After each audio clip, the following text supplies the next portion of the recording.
Hey, fellow problem solvers, Colfax Math here. You know how you learn how to juggle? Practice. You know how you learn how to do well on a standardized exam?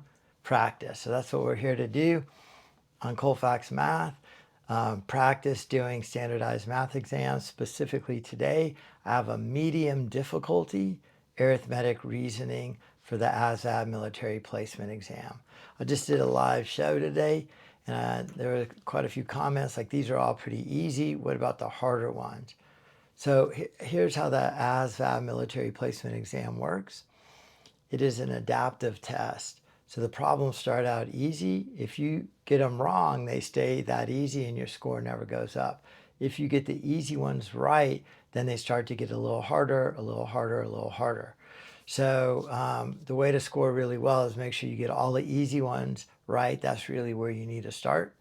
And then from there, they start to get harder and harder, and that's where you get the really high scores. So this ASVAB arithmetic reasoning practice test right here, I wrote with medium difficulty.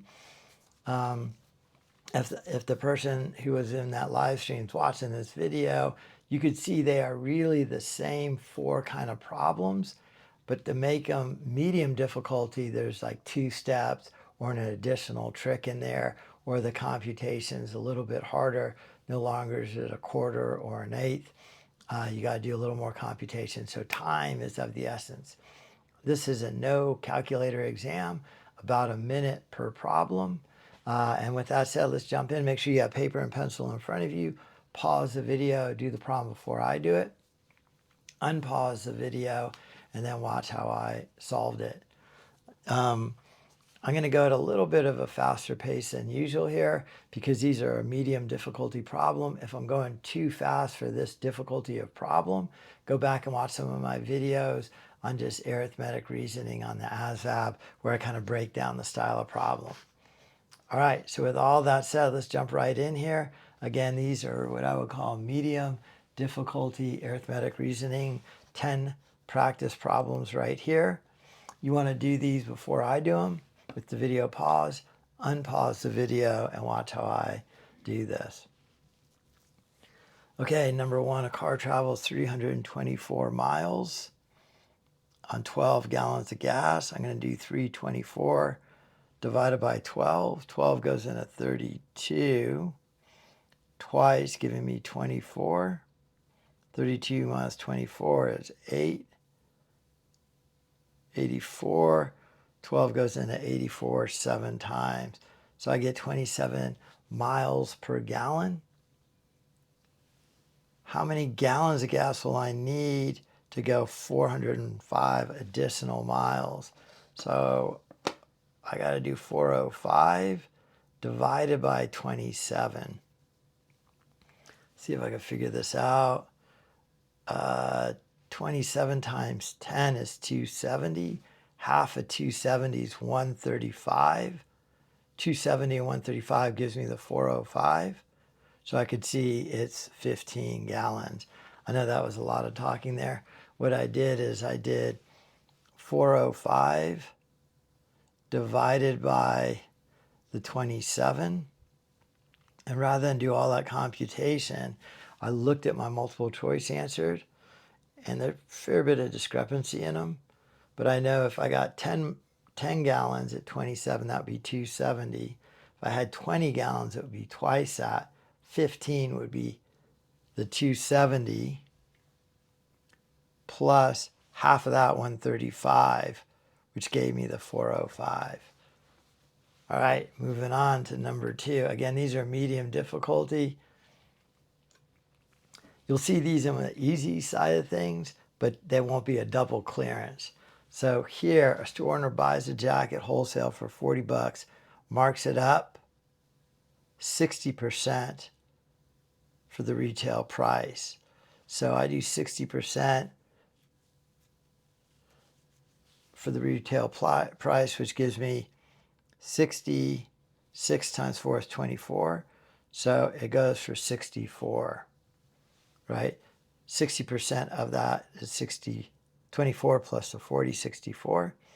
During clearance sale, 20% discount on that $64. 2 times 64, well, it's going to be 640. right?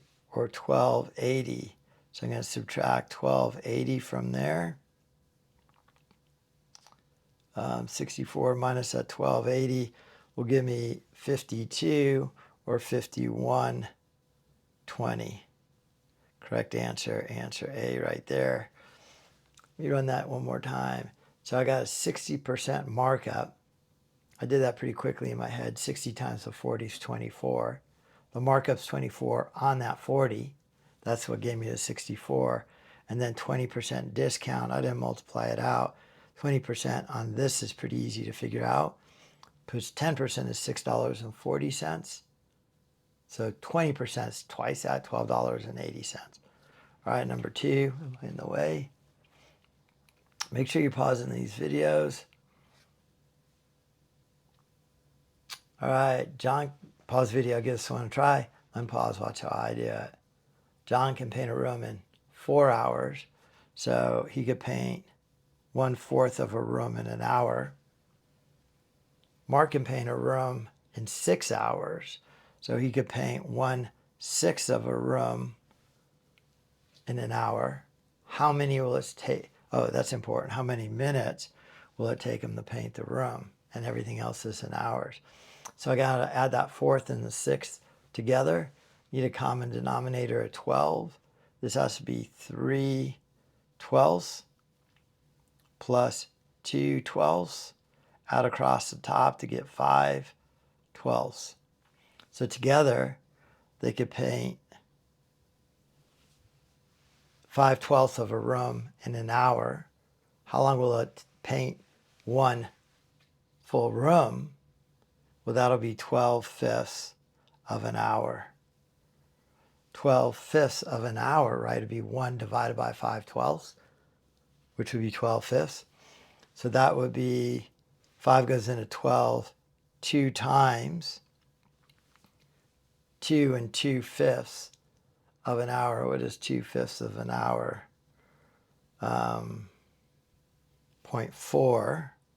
So 2.4 hours, right? So 2.4 hours. 2 times 60 minutes would be 120 minutes. 0.4 times 60 minutes would be another 24 minutes. So correct answer B, 144 minutes. So you can see how these are a fair bit up from that live show I did today, right? I mean, there's probably 5 steps here. You got to figure out their rate, both John and Mark's rate. Then you got to add that together. Then you got to figure out that they could paint a room in 5 twelfths of an hour. So how long will it take them to paint the room together? Got to divide 1 by that amount. That finally gives you your answer. In hours, you got to convert that to minutes. Okay, number 4. Again, you'll see the difficulty in this one. Pause the video, give it a try. Unpause, watch how I solve it. So I have 3 cups of flour, 2 cups of sugar, and there are a total of 60 cups. So this is flour, this is sugar, this is total. 5 and 60 corresponds to that, right? Well, how many cups of sugar are used? Well, let's see. If I do 60 divided by 5, I get 12. 5 times 12 is 60. So 2 times 12 is 24. 3 times 12 is 36 to get a total of 60. So 3 plus 2 gave me the 5. 36 plus 24 gives me a 60. Let me just double check, make sure I read this correctly. How many cups of sugar are there? Sugar's right here. 24 cups. Correct answer, answer D, right there. Oh, the old train leaving the station. These are hard. Pause the video, give this one a try. If you're new to the channel and you're still here, please subscribe. It helps this channel the most. This channel is all about math, test, success. I really enjoy making these videos, and I want to get them out to as many people studying for standardized exams as possible. The best way to do that is if you subscribe and share the links with any of your friends studying for exams. I also have a book out called Math Test Success. It's a 25 chapter book, and there are 25 corresponding videos. It's a fundamental math class. You don't have to go through the book by yourself. Every video will walk right through that book with you. It's available on Amazon. All the videos on YouTube. You don't have to buy the book. You could just go through that course on YouTube for free, but you do have to have a notebook and pencil out, taking notes, doing practice. All right. So number 5, a train leaves the station traveling at 60 miles per hour. 2 hours later, another train leaves the station at 80 miles per hour. So that means the first train going 60 miles per hour for 2 hours has a 120-mile head start, right? The next train has to make up that 120 miles with a differential of 20 miles per hour, right? The second train is only catching up on the first train at 80 miles per hour minus the 60. He's only making up 20 miles per hour, and he has to make up that 120 initial miles. 120 divided by 20 gives me 6 hours. Correct answer. Answer B right there. Again, you can see how these are turned up a little bit. All right, number 6, pause the video, give it a try. $5,000 grows at 10% interest, so it's going to be, at the end of the first year, it'll be $5,500. I took 10 times 5,000, dropped off a 0. In the second year, the new balance decreases by 10%. Well, that's going to go down by $550. Again, I just dropped the 0 off.